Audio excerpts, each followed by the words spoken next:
नित्यानन्दकरी वराभयकरी सौन्दर्यरत्नाकरी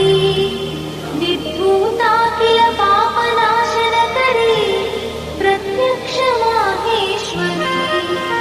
प्राणेयाचलवंशपावनकरी काशीपुराधीश्वरी भिक्षां देहि कृपावलम्बनकरी मातान्नपूर्णेश्वरी माता अन्नपूर्णेश्वरी